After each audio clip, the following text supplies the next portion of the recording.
You know, at 70 years old, you think you've earned some peace, especially at Sunday dinner in your son's home, passing the macaroni and cheese.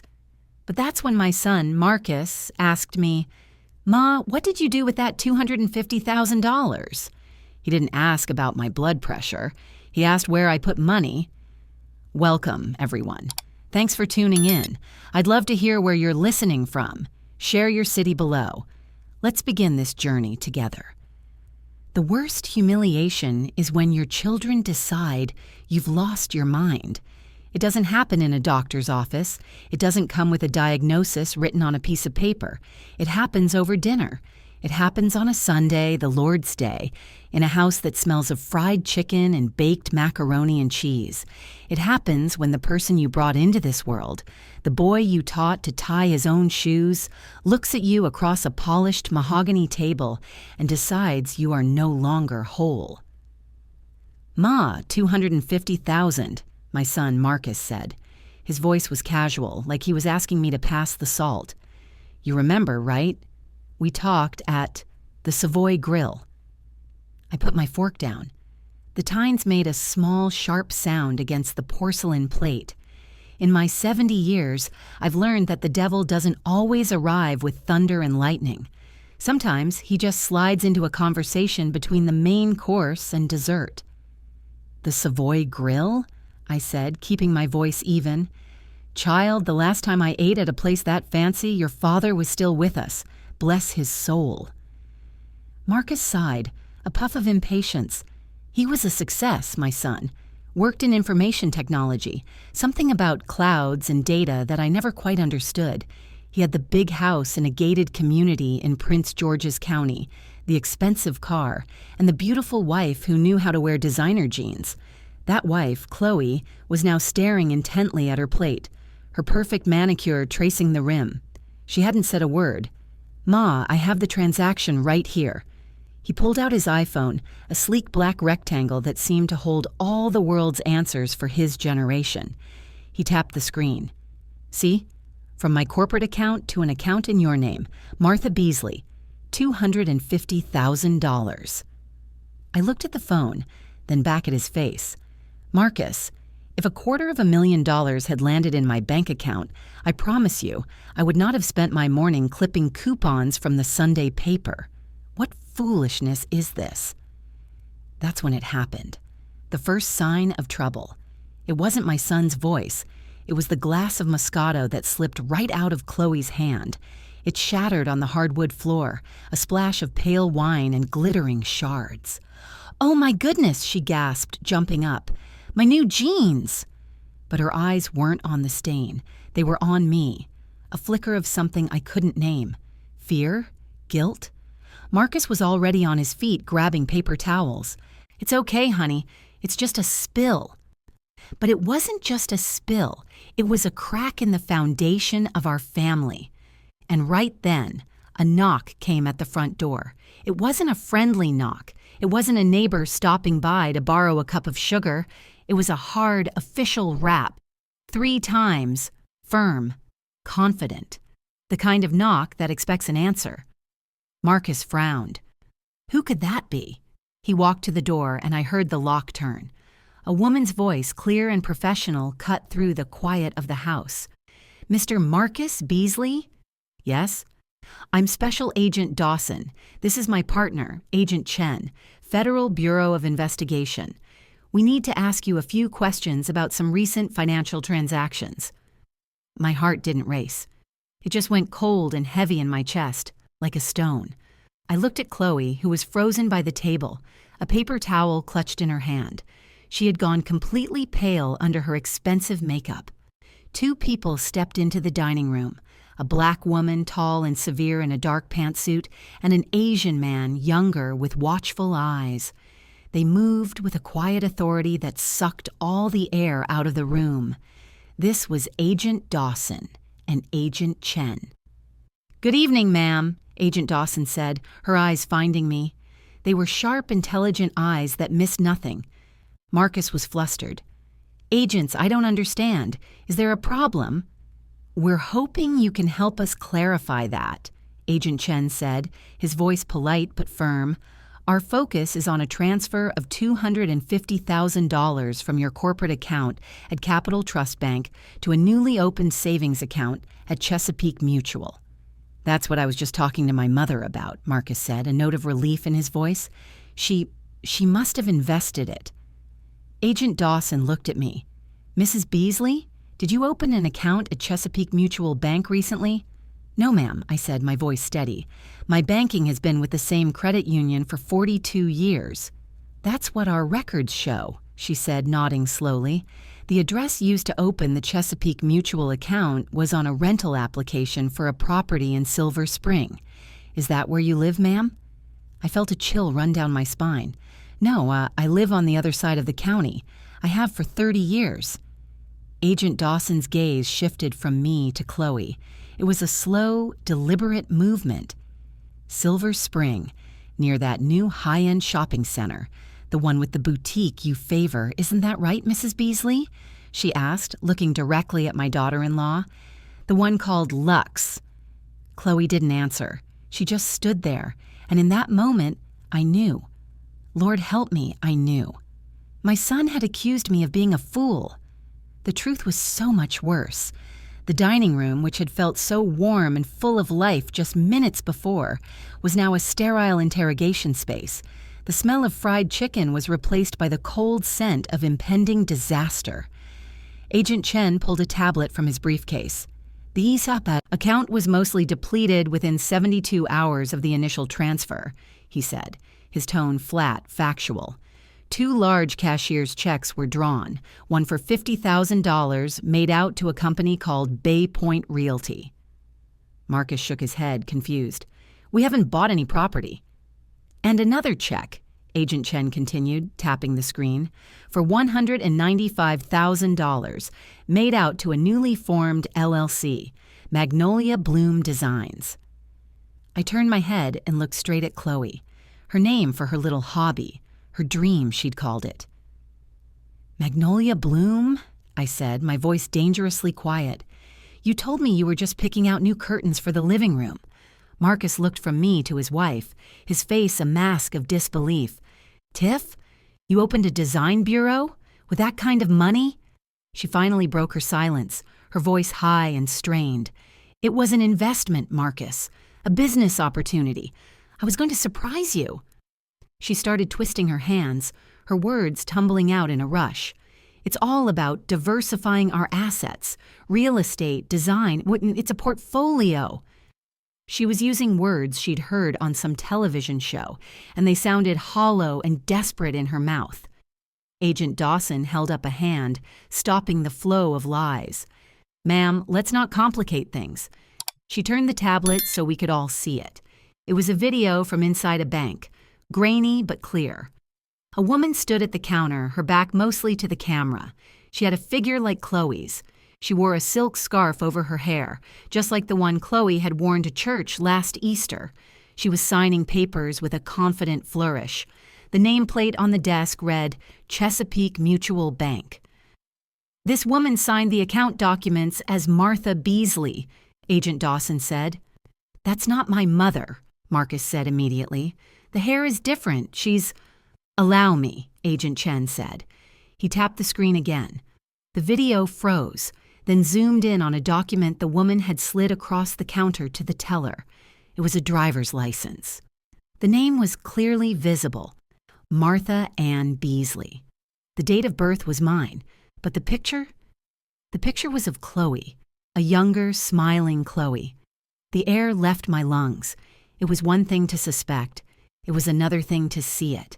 To see your name and your life, the one you built with honesty and hard work, stolen and used like a cheap costume. Chloe exploded. It wasn't a confession. It was an attack. It's a misunderstanding, she shrieked, pointing a trembling finger at me. She asked me to help her. She's been having trouble with her memory lately. She gets confused. I was just helping manage her finances. My son looked at me, a flicker of doubt in his eyes. That was the deepest cut.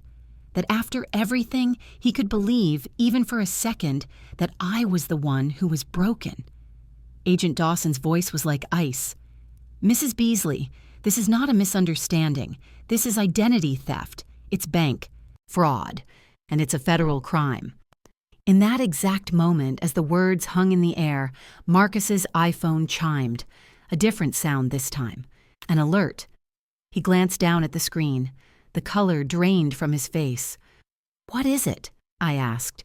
He held up the phone for me to see. It was an email notification from Capital Trust Bank. The subject line read, "Account activity alert. Assets frozen." "They've frozen everything," he whispered.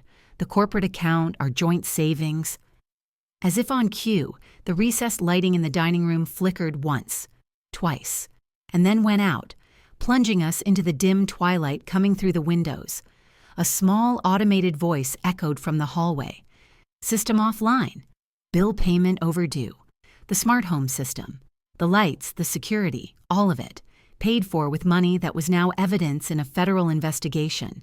The beautiful, perfect life my son had built, the illusion of untouchable success, had just been switched off. It was all a house of cards, and someone had just pulled out the bottom one. And that someone was standing right here in this room, crying about a wine stain on her $1,000 jeans. The arrest was quiet and efficient. There was no shouting, no struggle. Just the cold, final click of handcuffs around Chloe's wrists. She was crying now, real tears of self-pity. My grandchildren, Brianna and Will, came running down the stairs, drawn by the commotion.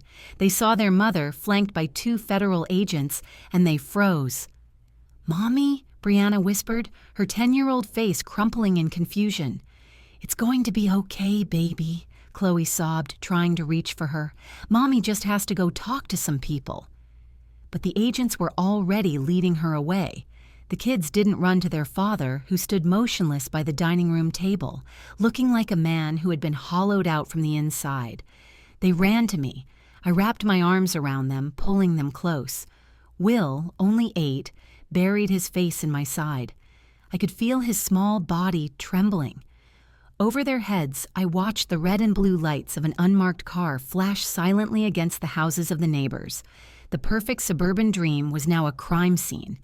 "Come on, babies," I said, my voice the only calm thing in the swirling chaos. "You're coming home with Grandma tonight." The drive to my small apartment felt like crossing into another country. We left behind the manicured lawns and oversized houses for a world of brick buildings and quiet, tree-lined streets. My home is not large. It's a 2-bedroom I've lived in since my husband passed. It smells of lemon-scented dish soap and old books, not potpourri and whatever expensive candle Chloe was burning that week. But it's safe. It's real. I tucked the children into the guest bed, the same one they used for sleepovers on happier weekends. "Is Mom in trouble?" Brianna asked, her eyes wide in the dim light from the hallway. "Yes, honey, I think she is," I said. Lying to them would only make it worse later. "Are you in trouble, Grandma?" Will asked, his voice muffled by the pillow. "No, baby." I smoothed his hair back from his forehead. "Grandma is not in trouble." I closed their door and walked into my living room. I sat down in my favorite armchair, the one with the worn-out fabric on the arms, and finally let the events of the evening wash over me. I didn't cry. Crying felt like a luxury I couldn't afford. Instead, I prayed. It wasn't a fancy prayer, just a quiet conversation with God, like I've had 1,000,000 times before. "Lord, give me strength. Lord, protect those children. Lord, show me the way through this valley of shadows." The next morning, I woke up before the sun. I tried to make things feel normal for the kids. I made pancakes the way they liked them, with chocolate chips. But a shadow hung over us. The quiet in the apartment was heavy. Reality came knocking again later that morning. I needed to pick up my blood pressure medication from the CVS pharmacy down the street. I took my debit card to the counter, same as I do every month. The young woman behind the counter swiped it. A moment passed. She swiped it again. "I'm sorry, ma'am," she said, not quite meeting my eyes. "It's being declined." My cheeks burned with a quiet shame. I knew why. My name, my good name, was now tied to a federal fraud case. Of course, they had frozen my little credit union account, too. They had to follow the trail of the stolen money, and that trail led right through me. I didn't argue. I just reached into my purse and pulled out an old envelope. Inside was $200 in cash, my rainy day money, something my own mother had taught me to always keep, tucked away for emergencies. The world is an uncertain place, she used to say, but cash is always certain. It seemed the rain had finally come. I paid the young woman and walked out, the little plastic bag with my prescription feeling heavy in my hand. My phone rang as I was walking home. It was Marcus. His voice was a wreck. It sounded frayed like a rope stretched to its breaking point. "Ma," he said, "I'm at the office. They called me into a meeting with HR and legal." He took a shaky breath. "There's going to be an internal audit. They've suspended me, pending the outcome of the investigation." "Oh, Marcus," I breathed. "I could lose everything, Ma. My job, my clearance." He sounded like a little boy again, lost. I was still trying to find the right words to comfort him when my phone buzzed with another call, a number I didn't recognize. "Marcus, I have to take this. I'll call you back." I switched over. "Hello, this is Martha Beasley." "Mrs. Beasley," a woman's voice purred on the other end. It was smooth and sweet like molasses. "My name is Simona DeVero. I am Chloe Beasley's legal counsel. I was hoping we could have a little chat." I stood still on the sidewalk. A lawyer. Already. "I believe this situation is all a terrible, terrible misunderstanding that has been blown completely out of proportion," she continued, her voice dripping with false sympathy. "To save the family any more grief, we're hoping to resolve this quietly. All we would need is for you to sign a simple affidavit stating that you gave Chloe permission to manage that investment on your behalf." I could almost hear the smile in her voice. She thought I was a simple old woman, confused, scared, easily manipulated. "Let me understand you," I said, my voice as cold as the morning air. "You want me to lie. You want me to sign my name to a lie to make a federal crime disappear." "I would call it a recontextualization of events," she said smoothly. "And I would call it a sin," I replied. "My good name is all I have. It is not for sale." I hung up the phone. My hand was trembling, not with fear, but with a righteous anger that felt hot in my veins. They had mistaken my kindness for weakness. They thought my age made me a fool. They were about to find out how wrong they were. I scrolled through my recent calls and found the number for Agent Dawson. I took a deep breath, stood up a little straighter right there on the sidewalk and pressed the call button. When she answered, my voice was clear and steady. "Agent Dawson," I said. "It's Martha Beasley. I believe Chloe's lawyer just tried to suborn a witness." There was a pause on the other end of the line. Then Agent Dawson's voice came back, with a new note of respect in it. "Mrs. Beasley," she said, "tell me everything, and then let me make you a counteroffer. How would you like to help us catch a much bigger fish?"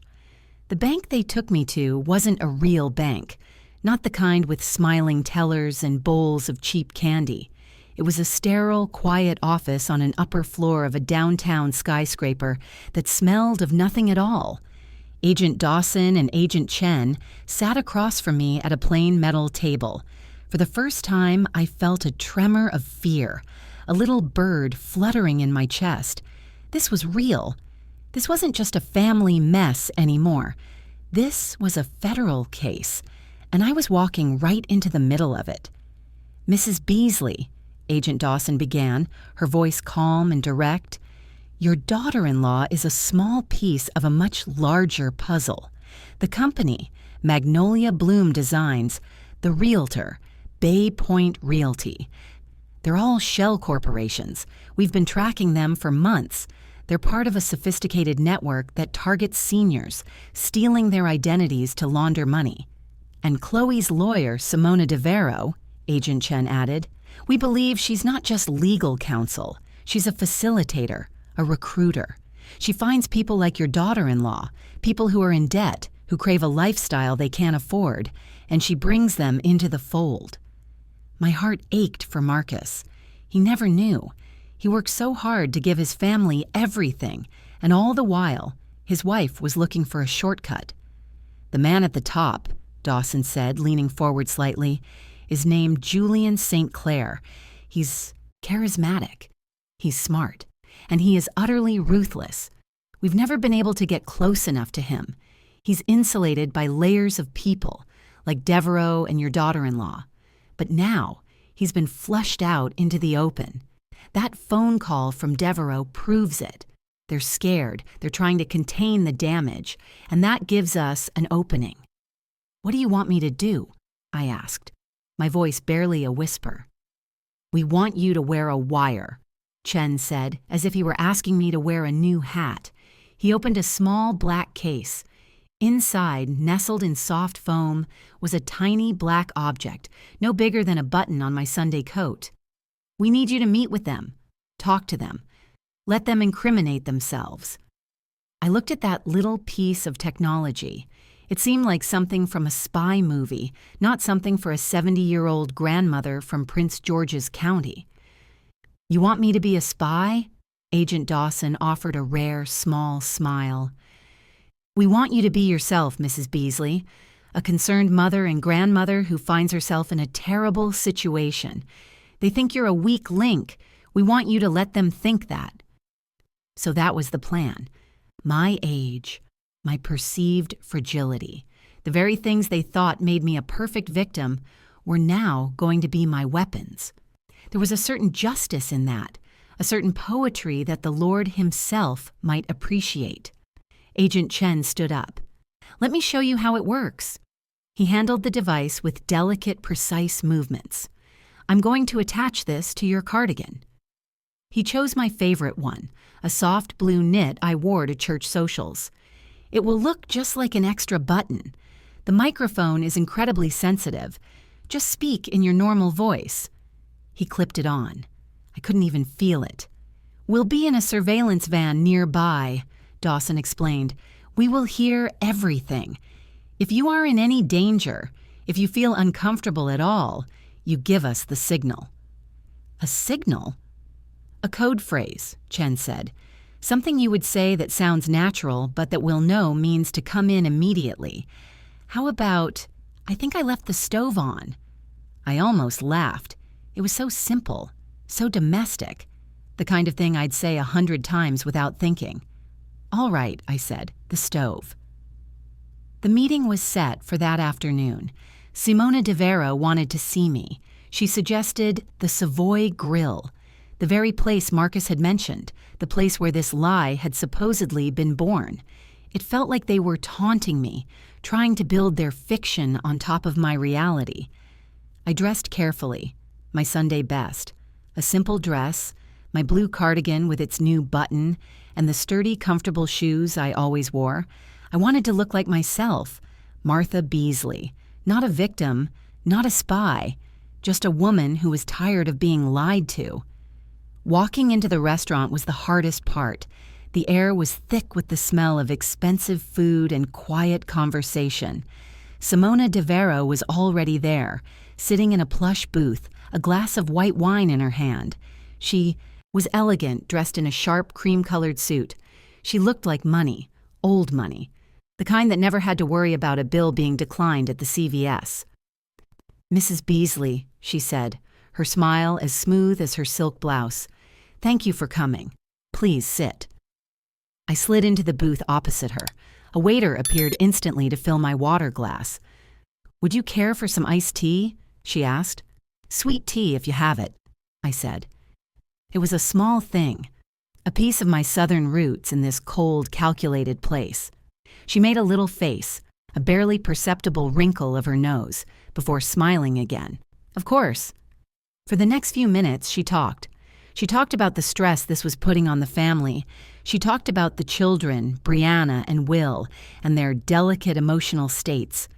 She painted a picture of Chloe as a loving, if misguided, wife and mother who had simply made a business miscalculation.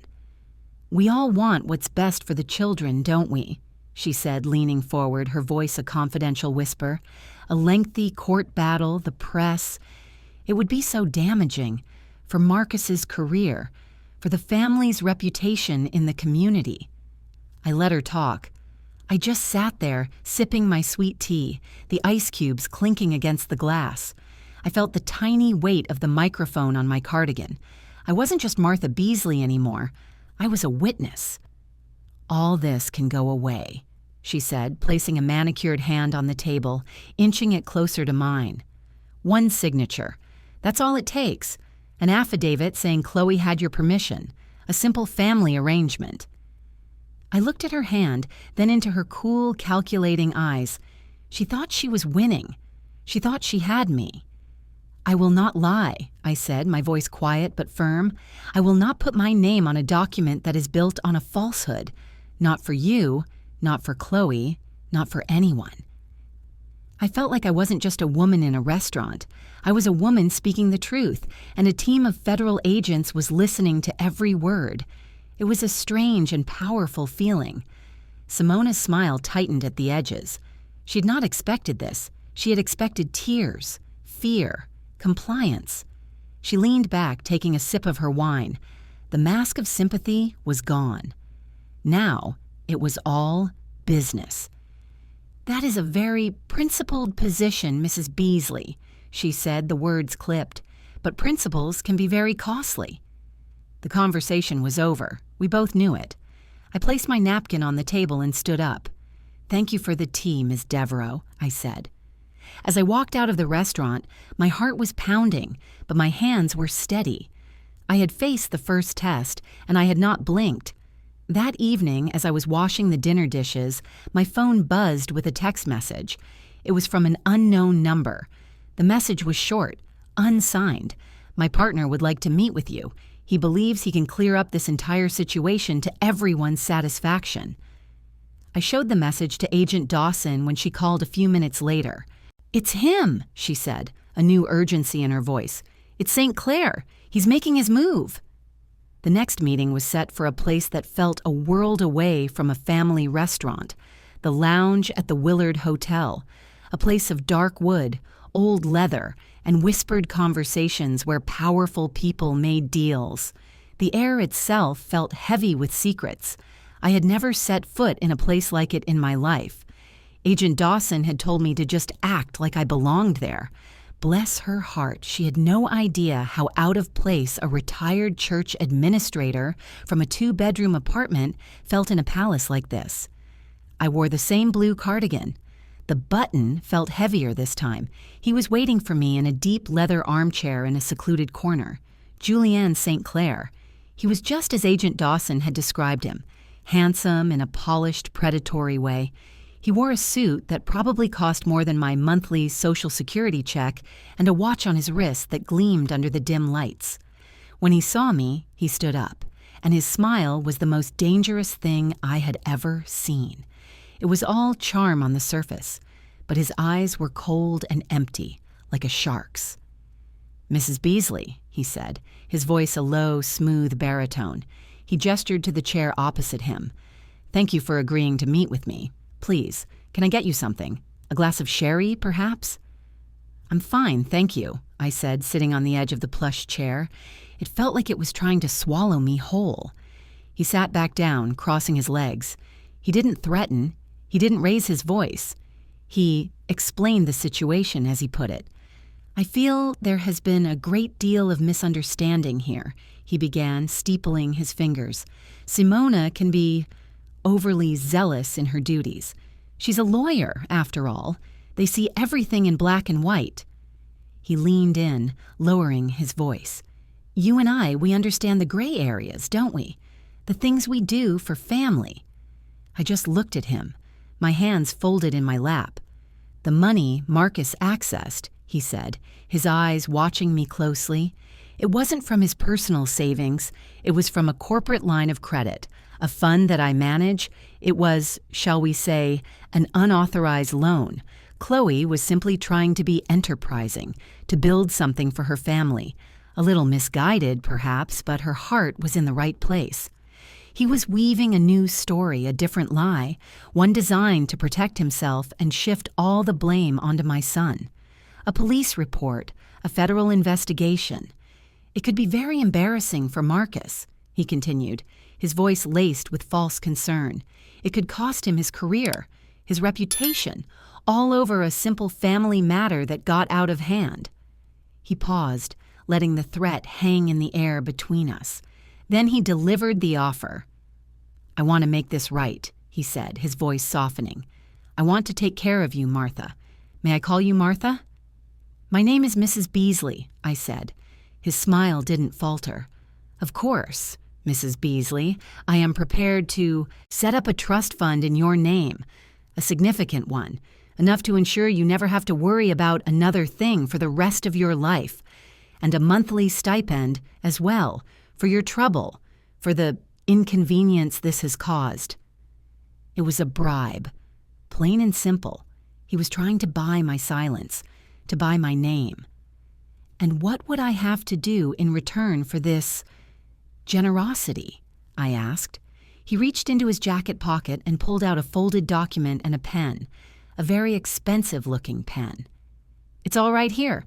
A simple statement. You just sign, confirming that the $250,000 was a gift intended to help you with home improvements, a way for your son to provide for you in your later years. It cleans everything up. The investigation goes away. Marcus is protected. Chloe comes home. The family is made whole again." He slid the paper and the pen across the small table. They sat there, between us. A contract with the devil. I looked down at the paper. I could see the lines from my signature. I thought about my little apartment, about the declined debit card at the CVS, about the rainy day money in the envelope. I thought about Marcus losing his job, about my grandchildren without their mother.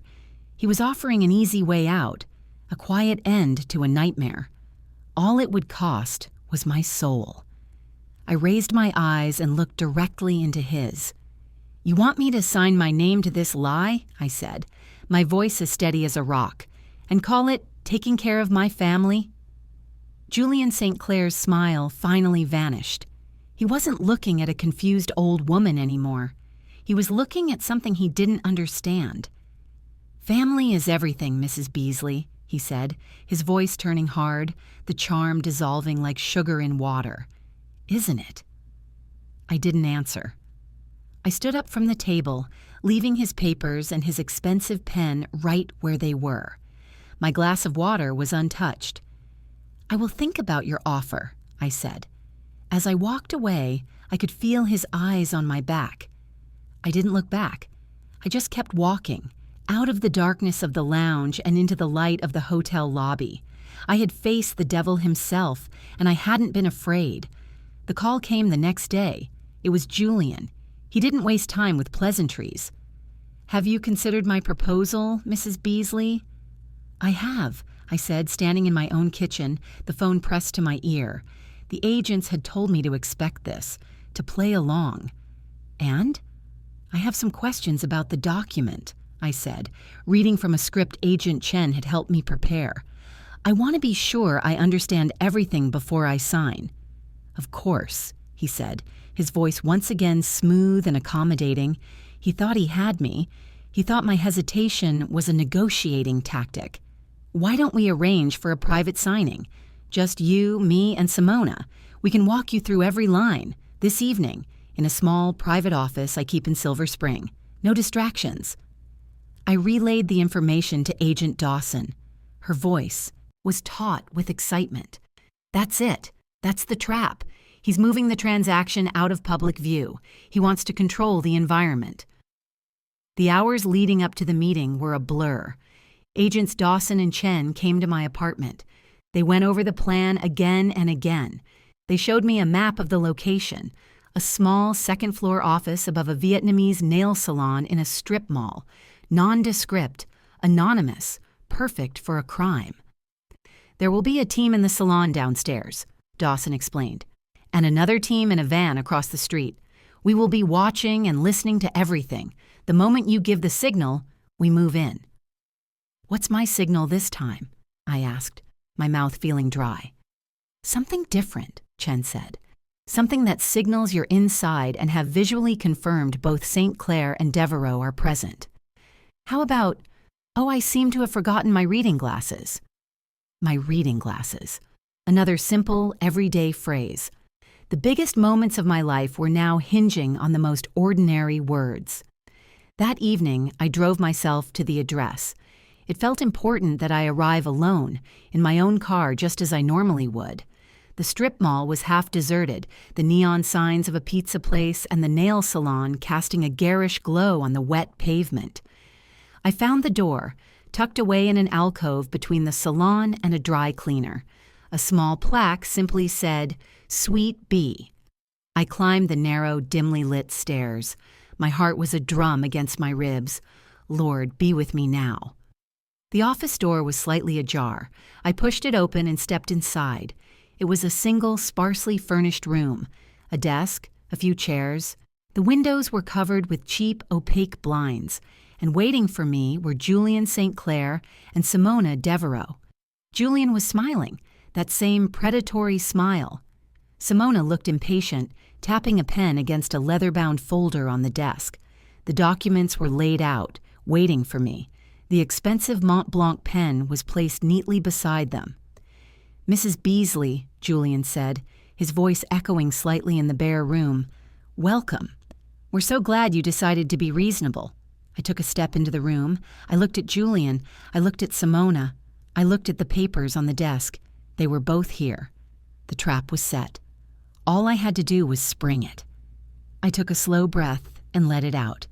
Then I spoke the words, my voice clear and steady.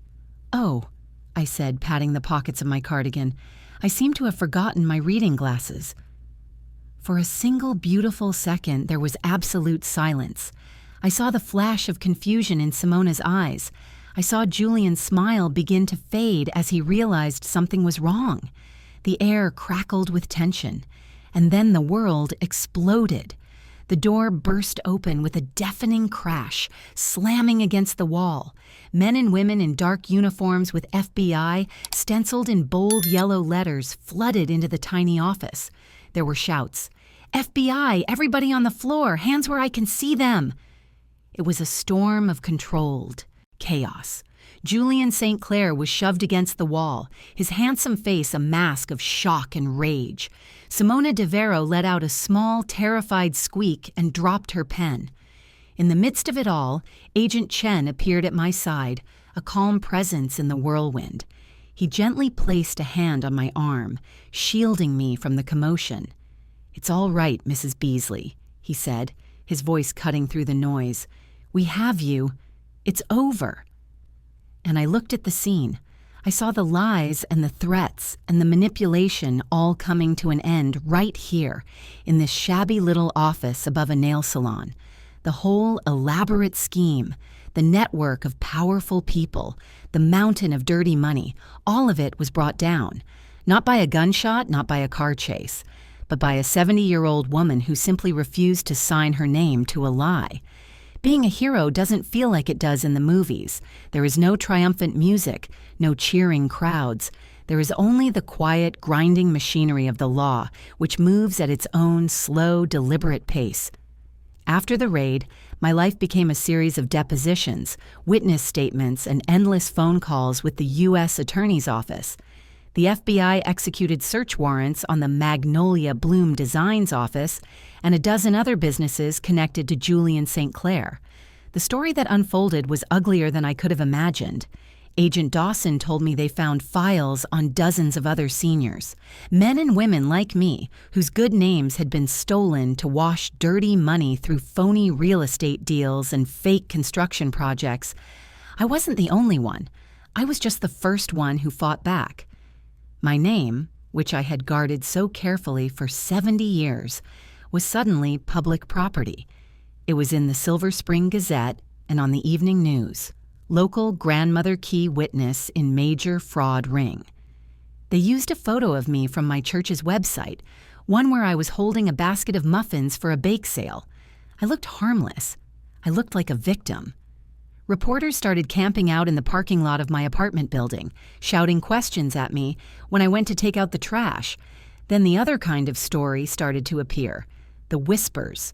A blog post on some dark corner of the internet would pop up, then an anonymous comment on a news article. The language was always careful, full of words like allegedly and sources say. They hinted at my failing memory. They suggested I was a confused elderly woman being manipulated by an overzealous FBI. It was Julian's work, I knew. He couldn't silence me with money, so he was trying to silence me with shame by stripping away my credibility one lie at a time. The weight of it all fell heavily on Marcus. The company investigation concluded, and despite being cleared of any wrongdoing, they let him go. A loss of confidence in his judgment, they called it. A polite way of saying he was now toxic. He spent his days at home in that big, empty house, staring at a television that wasn't on. The energy and ambition that had always defined him were gone, replaced by a hollow-eyed shame. "I should have seen it, Ma," he told me one afternoon, his voice flat. We were sitting in my small living room, the grandchildren out in the courtyard playing. She was right there, living in my house. How could I not see what she was? "You saw what you wanted to see," I told him, putting a hand on his arm. "You saw the wife you loved, the mother of your children. Love can be a powerful blinder, son." He just shook his head, lost in his own failure. I prayed for him every night for the Lord to lift that burden from his shoulders. The pressure campaign from Julian's people escalated. One Tuesday morning, I went to my mailbox. Among the bills and the grocery store flyers was a plain white envelope with no return address. My name and address were typed. Inside was a single photograph. It was a picture of my apartment building, taken at night from across the street. My window, the one in my living room, was circled with a thick red marker. On the back of the photo, 4 words were typed. "We know where you live." My breath caught in my throat. This was different. This wasn't about lies on the internet. This was a cold, hard threat brought right to my door. For a moment, I felt that flutter of fear again, the little bird beating its wings against my ribs. They wanted me to be scared. They wanted me to hide, to recant my testimony, to disappear. I looked at the photograph again. My window. The place where I sat in my armchair every night and prayed. They had violated my sanctuary. And that's when the fear turned into something else. It turned into a cold, hard resolve. I did not panic. I went to my kitchen, took a plastic baggie from the drawer, the kind I use for sandwiches, and carefully placed the photo and the envelope inside. I did not want to smudge any fingerprints. Then I picked up my phone and called Agent Dawson.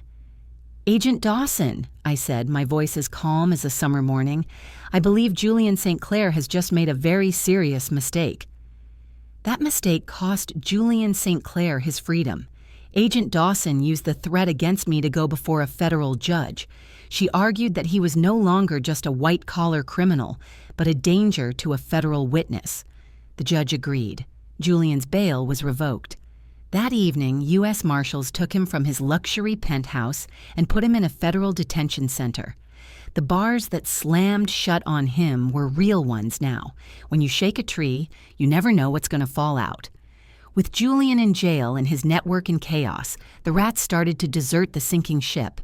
The first one was his accountant, a nervous man named Arthur Finch, who, faced with his own indictment, decided his loyalty to his boss had its limits. He made a deal with the U.S. attorney. He walked into their office with a laptop and a hard drive, and he gave them everything. The real books, the hidden accounts, the secret ledgers, the entire roadmap of Julian's criminal enterprise, the black accounting, as Agent Dawson called it. The second crack in the wall was Chloe. She was under house arrest, confined to that big empty house, with an electronic monitor strapped to her ankle. She could see the case the government was building. She knew about the accountant. She knew that Simona Devereaux was too busy trying to save her own skin to mount any real defense for her. The game was over, and she had lost. All that was left was to decide how many years of her life she was going to pay for it. My phone rang late one night. It was a call from a blocked number. I answered. Hello? A choked, sobbing sound came from the other end. Martha, it's me, it's Chloe. I sat down in my armchair, the one that looked out on the street. What do you want, Chloe? They want me to testify, she cried, her voice cracking. My new lawyer says if I cooperate, if I tell them everything I know about Julian, I might get a lighter sentence. I can't go to prison because of him, Martha. I can't. I was quiet for a long moment, listening to her cry. There was no anger left in me, just a deep, profound sadness for the choices she had made, for the wreckage she had left in her wake. You won't go to prison because of him, child, I said finally, my voice soft but clear. You'll go to prison because of you. He just led the devil's choir. You chose to sing along. There was another round of sobs. Then she asked a question that surprised me. Will you, when I'm on the stand, will you look at me? It was a plea, a desperate search for a single anchor in the storm she had created.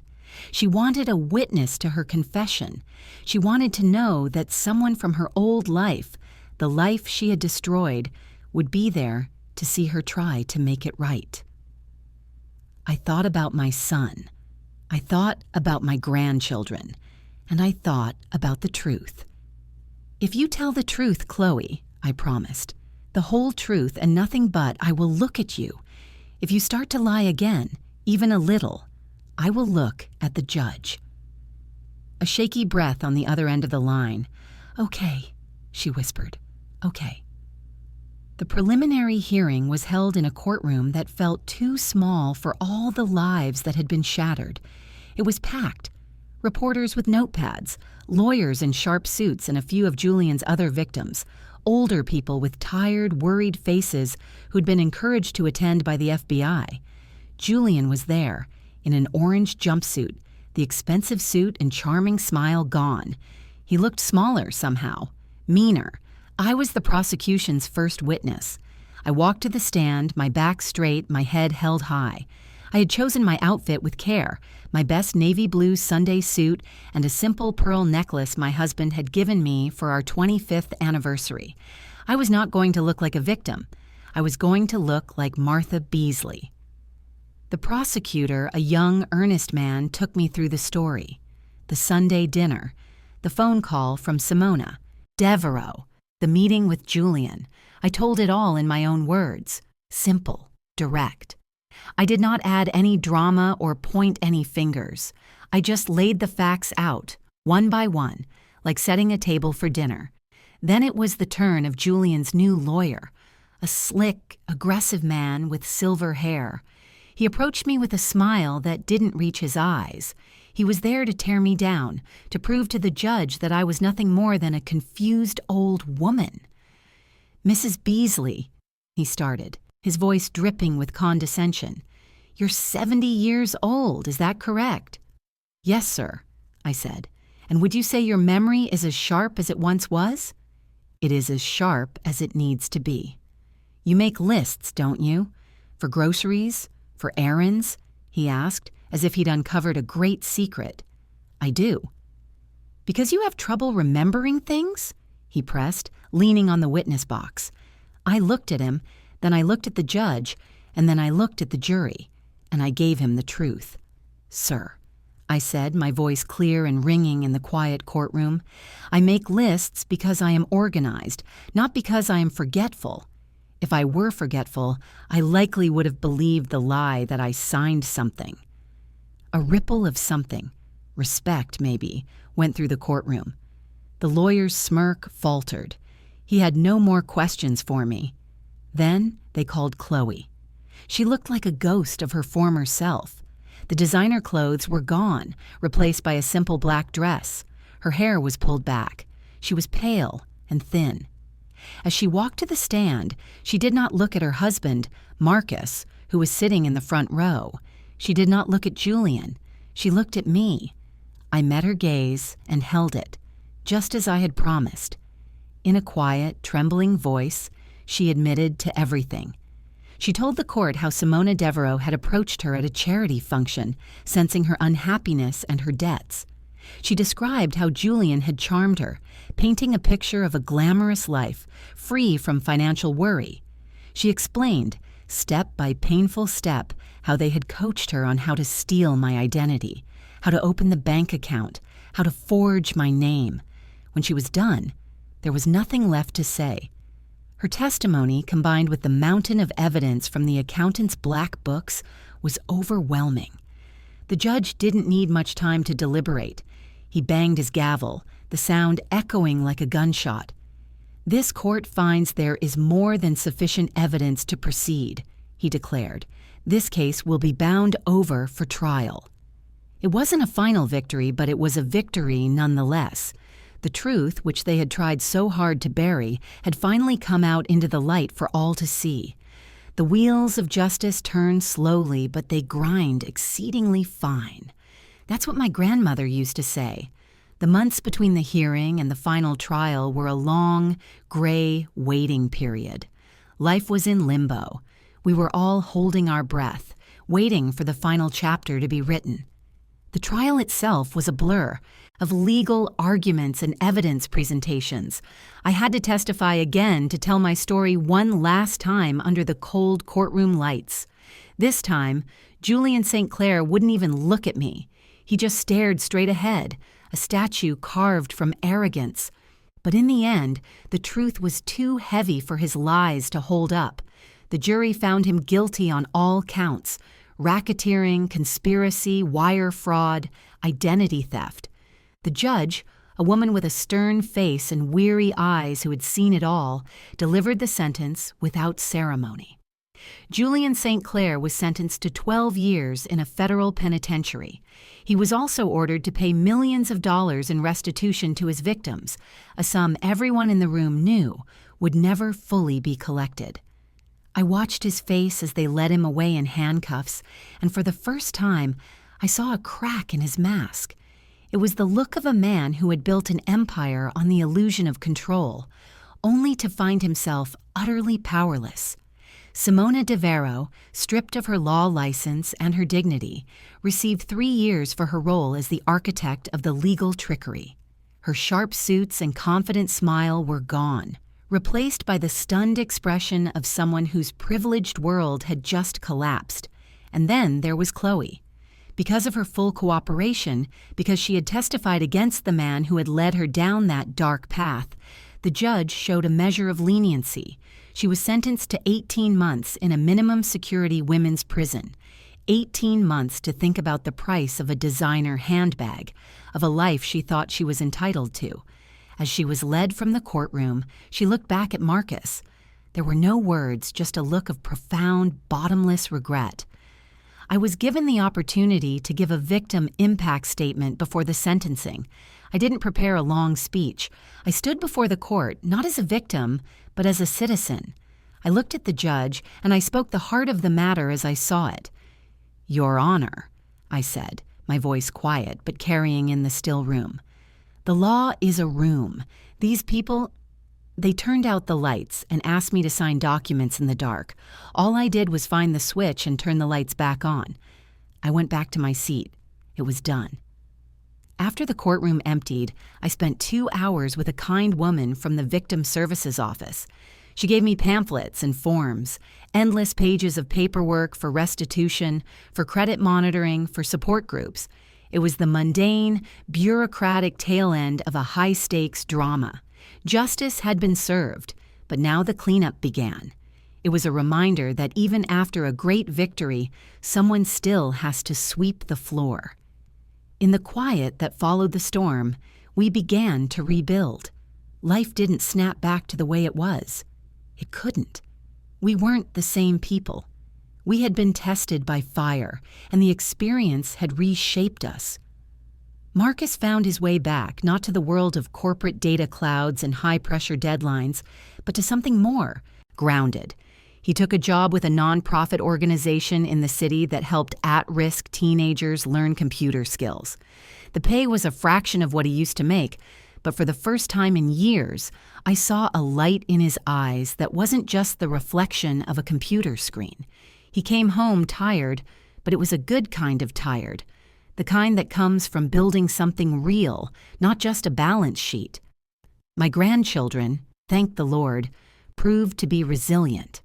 The ordeal had forced them to grow up fast, but their roots were strong. Brianna threw herself into her studies, and in the spring she received her acceptance letter. She was going to Howard University in the fall. A wave of pride so fierce it brought tears to my eyes washed over me. And Will, my quiet, thoughtful Will, found his voice in the school's robotics club, building little machines that whirred and clicked, creating order out of chaos. The practical matters sorted themselves out.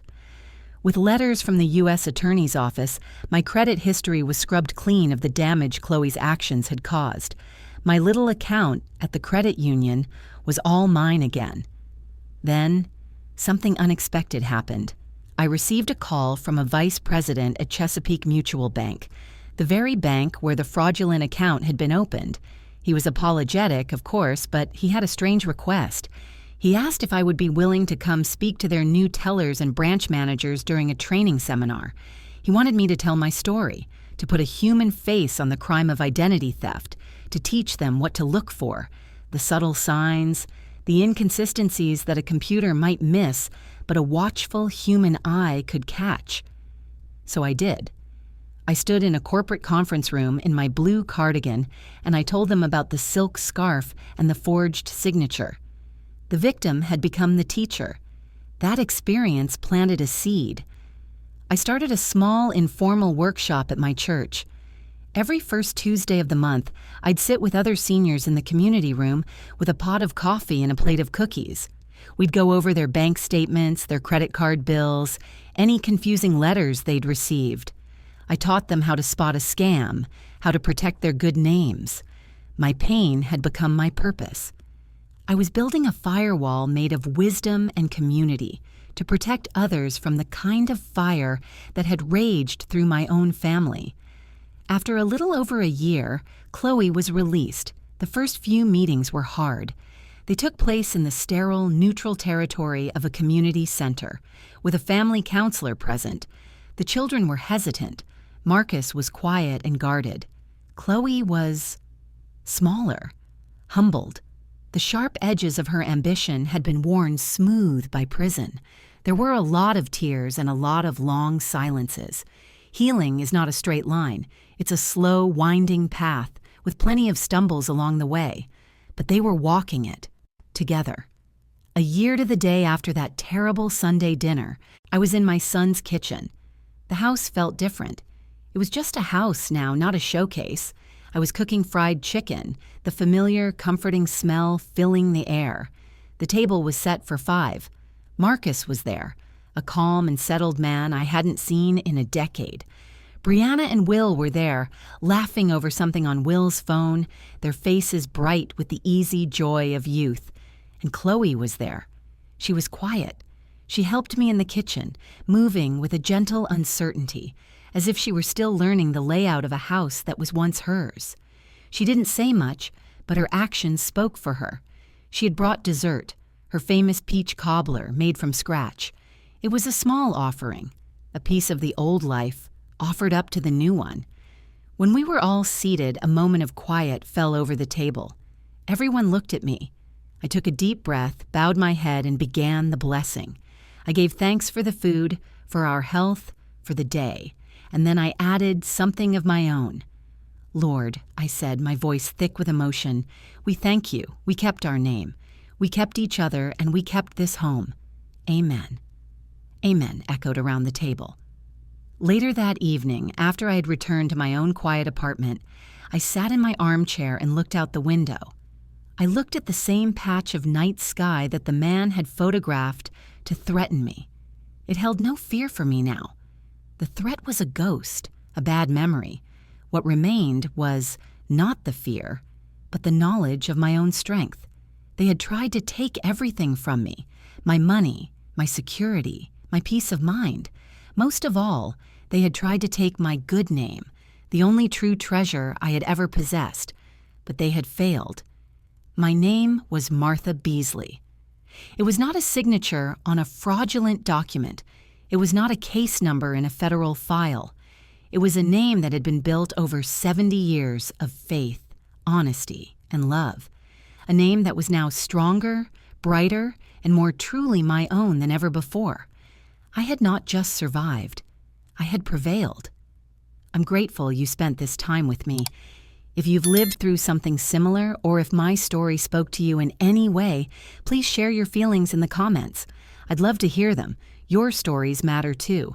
If you want more, don't forget to like and subscribe. Be gentle with yourself, and I'll see you in the next story.